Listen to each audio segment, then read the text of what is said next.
so many friends, new and old, here this evening. You know, I very first want to make sure that I thank Teresa Alvarado, both for agreeing to be an MC, but being a really gracious community leader. And I want to just say one thing about the Water District that's so critical. If you think about this just for a moment, one of the things the Water District has done beautifully is do something that we all hope in government we do, which is really influence the way people behave in a way that makes long-term healthy changes for the community. And I just want to thank the Water District Board leadership, Tony, you, and Dick, and others who've just been doing an amazing, amazing job. No pressure on you, Papi. You know, we're going to expect big things from Santanella, but also just a big thank you, Teresa, too. So let's give Teresa a big, big round of applause.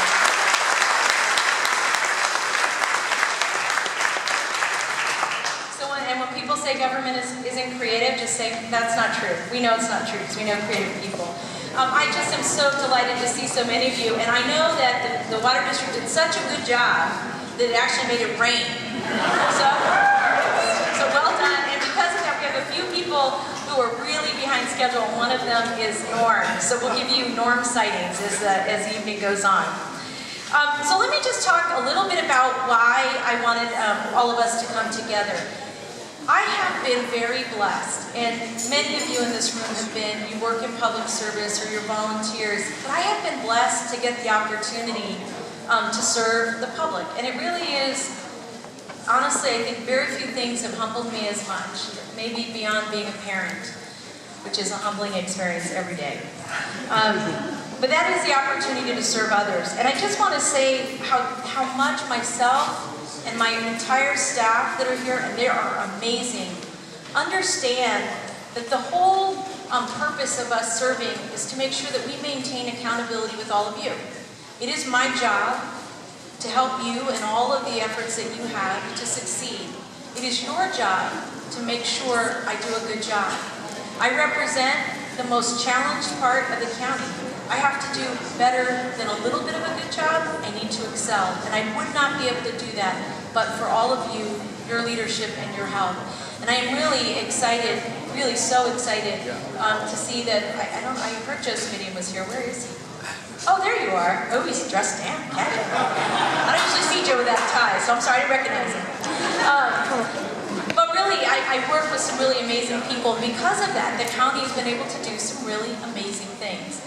And I think coming off of the leadership of people like Rod Dearden, what could we do but succeed? And you laid the groundwork, really. And Joe, you laid the groundwork, and now you're back to lay it again, which is awesome. Yeah, give him a round of applause. So tonight, my objective is to do a check-in. So when I served on the San Jose City Council for 8 years, and some of you I represented then, you feel like I feel like I'll never stop working for you, ever. Every year, we did a report card. And a number of you that were part of that, we'd come forward and we'd say, here's what we accomplished and here's what we're going to do next year. So the reason that you see these boards over here, and my staff was earlier standing by them, is these are the initiatives we began based on the campaign.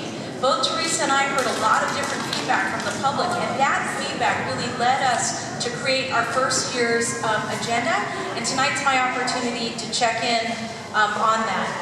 You know, when we did our swearing in, and I was so excited and so nervous that I actually didn't remember all the great stuff we promised, and most of it we did. But one of the things I told all of you was that I wanted to make sure that we looked back at this time and that we were all proud of the work that we did. That the one thing we would be able to do is look back and say, at that time, we excelled on behalf of others. That we could be not just proud, but that people would come after us and would thank us and not think, what were they doing, right? And so this is our attempt at making sure that we're laying that really good groundwork. Many of you don't know this, but I always tell my union brothers and sisters who are here, and there are many, when you come and talk to us about work, I always say, don't say how overworked you are, because no matter how many hours a week you're working, with some rare exceptions, there's some elected official that's working that many hours, and it doesn't seem odd to us. And so when you look at all the elected officials here, they work, I would say, an average of, I don't know, maybe 70 hours a week, and maybe more. And so whenever they end their public service, even though they're going to keep serving the community, it really makes us remember and think that this is an opportunity to say thank you. And one of the people I really wanted to thank was Javier Campos. Let's give Javier a big round of applause.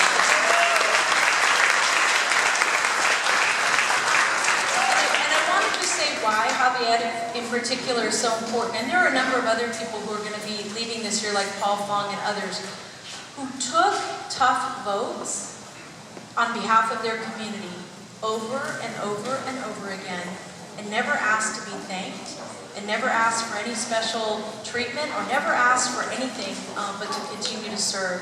And so, Javier, I want to say thank you. What an amazing job you've done, and I will try to do the same, right? So now, you know, one of the reasons I love local government is local government's the only place you really can make change in your lifetime. And no disrespect to all of our friends who serve in Congress or the state legislature, but I do not know how you do it, because the frustration would make me, honestly, I don't know, I don't want to say any crimes in advance, but it would not be good. But at a local level, you know, we have an opportunity to engage in all kinds of really interesting things and experiments and make change at a local level. We are the lab for social innovation, cities and counties. And you know, this region being so well known for high tech, we don't often think about all the work that we've done relative to social innovation, right? And I want you to raise your hand if you were part of one of these innovations. And this was long before I was involved in government. But think about this social innovation, the Mayor's Gang Task Force. How many of you were involved in that when it was getting founded? A number of you here. And remember, that was new then, right? That no one was doing that in the country. We are a model because of the work of Tom McHenry and Mayor Hammer and all of those leaders. Children's health insurance. How many of you helped with children's health insurance? First county in the nation to offer every child under the age of 18 access to health insurance, or age of 19. Valley Medical Center. For those of you, raise your hand. I'm serious. That is one of the best innovations, and the protection of that institution and the nonprofits that partner with us to make sure that everybody in our community has access to cutting-edge care. That doesn't happen in many places in the country. The relationship that we have between the public sector, our police department, and the community, also cutting edge relative to most places in the country. I say that not because for us to rest on all our laurels, but to say, hey, now what's next, right? So I've been in office a little over a year, and we've put forward almost 20 different initiatives with my colleagues. And I want to talk a little bit about the big categories of work, and then I'm going to focus on 3. My colleagues, I can tell you, we don't always see eye to eye on every issue, but man, am I serving with the best group of elected officials I could have picked, if only they'd been women. So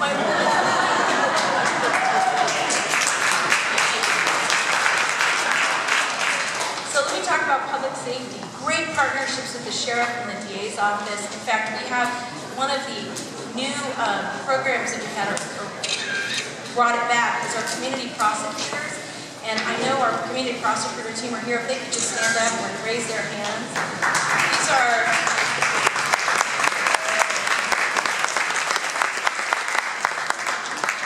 when I saw them in the flesh, I hugged them. I didn't even know their names. I was so excited that they're here. We're going to give them a lot of work. But working with Supervisor Yeager this year, we were able to get additional funding for increased sheriff's patrols in urban hotspots. Working with Dave Cortese, we've begun the crackdown on illegal fireworks, which is a huge problem, and on the public education and tougher enforcement, again, based on what the community told us they were interested in. In the area of healthier communities, we're building off of the pioneering work of leaders like Supervisor Joe Simidian to ensure that all children in our community have access to fluoridated water. With the Mayor's Gang Task Force, we got funding for a program, it's really interesting, that is a program that intervenes with gang members when they end up in the county hospital. When they're victims of gang violence themselves, it is our best opportunity to touch them and try to pull them out of that lifestyle.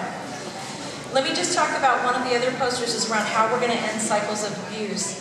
We have incredible leaders in the anti-domestic violence movement here. And with Supervisor Yeager, we're pulling together a task force to take a look at all that we've learned. We've been on the cutting edge in the nation, but it's time to take a look at what we've learned and to figure out where we're going to go. And I really want to applaud the domestic violence organizations. This was their idea, and this was very bold. They said, take a look at us. Tell us how we can do this better. And we're just going out with an RFP to get our consulting partners there. And I am really grateful to my colleagues for all their support, because I think every time we say, hey, I have an idea for a new group, they don't throw me out. Around economic development, which, you know, a lot of people don't understand this, but being active in the labor movement makes me particularly interested in the economy working for everyone. And what that means relative to economic development is that the county has an opportunity to use its massive buying power in very creative and innovative ways. The county's budget is over $4.6 billion a year. Over $2 billion of that are spent on contracts. And both Supervisor Smitty and I have been very focused on how we make sure that process is transparent and easy for the public to engage in. So what we did is, with Mike Wasserman, my favorite Republican, no disrespect to the other Republicans here, but I have like a Republican crush on him. The part of my heart that's Republican is just touching his a little bit. In fact, I tease him all the time because sometimes he looks a little more like a Democrat at our meetings than I do. Not to out him to his Republican brethren here, but working with him, we put forward a referral to begin examining an economic development strategy that the county can take a leadership role in partnership with our cities. And again, partnering with Dave Cortese, we're looking at an affordable housing charter fund that we hope could, you know, realize over $100 million a year to try to get us on the housing track. Transparency and accountability. You know, what people don't understand about transparency and accountability, it is something that everybody throws around, and a lot of us like to be for good, clean government. But it means two things. One, it means access, right, to information, to be able to engage your government, to be part of solutions. And the other is, it means that we need to make it really easy for the public to be engaged, not throw roadblocks. So two of the things that we did, and I want to talk a little bit about that one of these ideas, I think, Teresa, actually you raised on the campaign trail, and we got them done, I think within 45 days of being there, because I think they are so important, was we came up with a system for regulating lobbyist activities, again, so the public can see that, and making sure that people have access to our public calendar, so if they're curious about who we're meeting with, that they can know that information. Now, what people won't see on our calendars is anything personal and private, and when we get whistleblowers, that's also something that we don't show, so don't be afraid to come see us, but we do want the public to know how hard we're working on their behalf.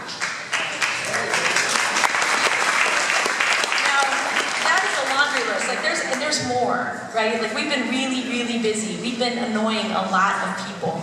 But let me talk about three really big areas that I'm interested in getting your thoughts on. And one thing I want to make sure you know is before you leave, take a look at the charts that we have up. If there's stuff you want to be more involved in, you want to give input to, or you want to look for your role in it, go sign up. We want to put you to work. In fact, you can see Paul Murphy modeling in a lovely way, our Vanna today.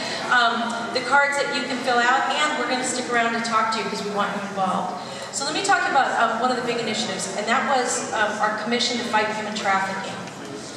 And this was and is a really important initiative. We're doing this in partnership with Sheriff Lori Smith and the District Attorney Jeff Rosen and myself. We're the three co-chairs.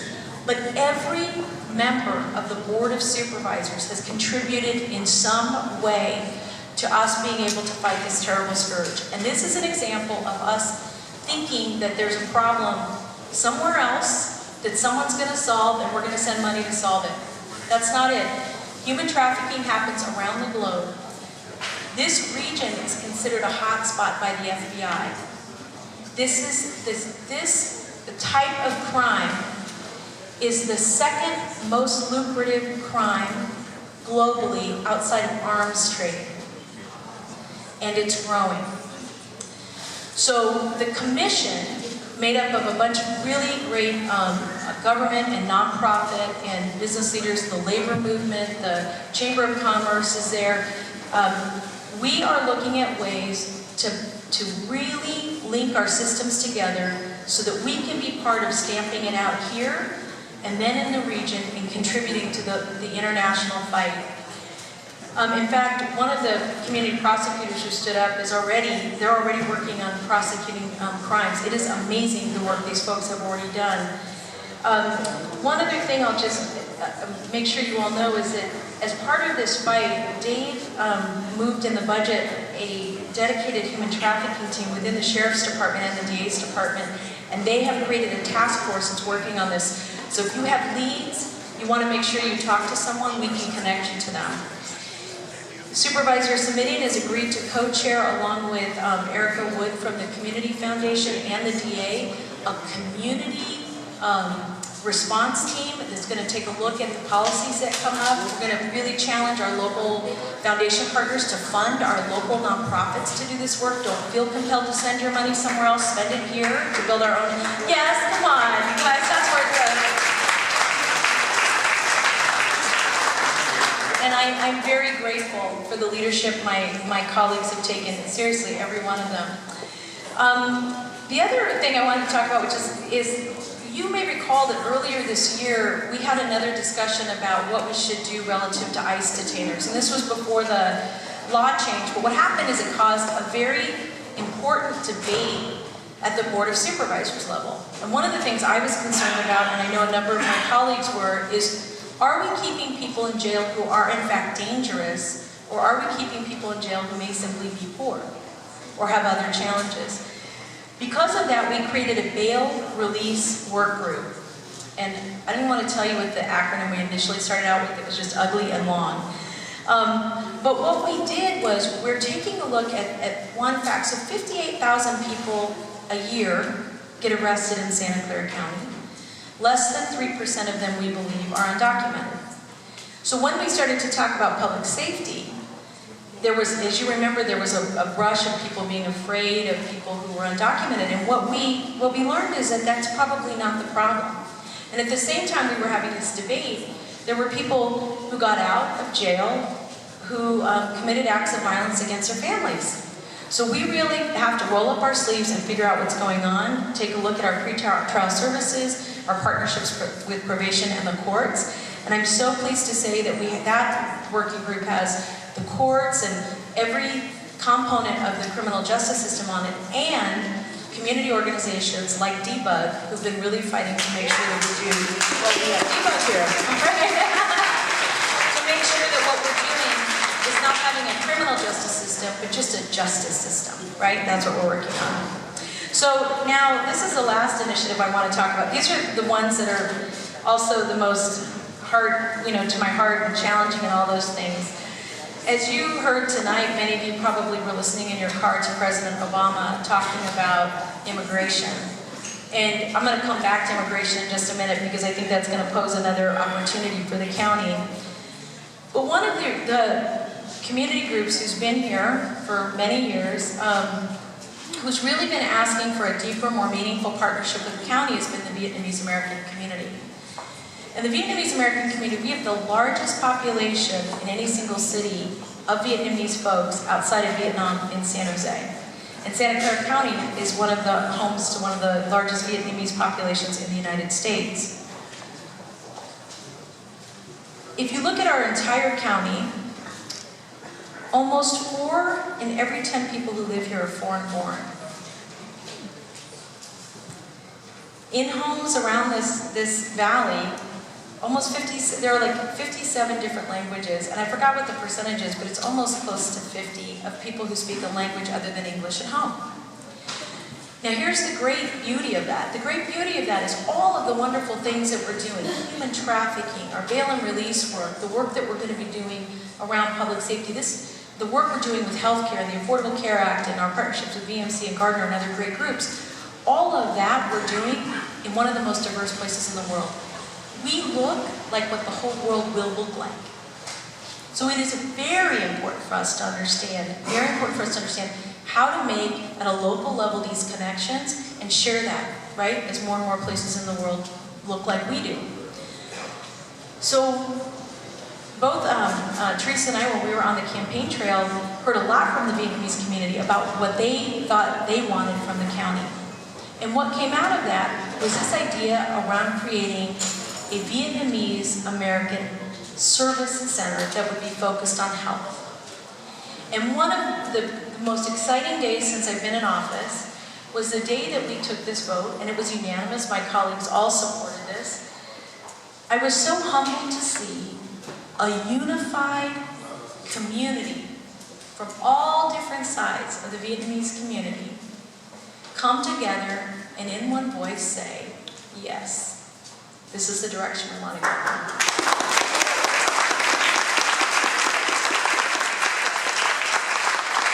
It's going to be complicated and challenging and take time, but we're going to have a lot of fun doing it. Well, not fun, but it'll be great at the end. So let me just wrap up and say there's a lot I didn't talk about. I didn't talk about transportation, which is, just near and dear to my heart. I serve on the VTA board, and I actually think I saw Nuria here a little earlier. Nuria Fernandez, is she here? Oh, Nuria, would you stand up? She's our new VTA executive director.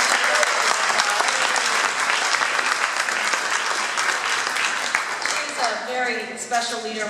We're blessed to have her here, and we stole her from somewhere else. So, best ideas, best people, we steal them. But there's much to be done as BART comes downtown, as we complete bus rapid transit, and how we do the artwork on all of these facilities. And I just want to say how much I appreciate the work of VTA, and also how much I appreciate the work of all of our neighborhood associations. If you're a member of a neighborhood association, could you raise your hand? If you're one of those, really awesome. Give them a round of applause. These are the people that hold us accountable, and I'm grateful for that. But let me wrap up by just saying this. I'm here to report to you, which I will continue to do if you think this is valuable. We can do it every year or every other year.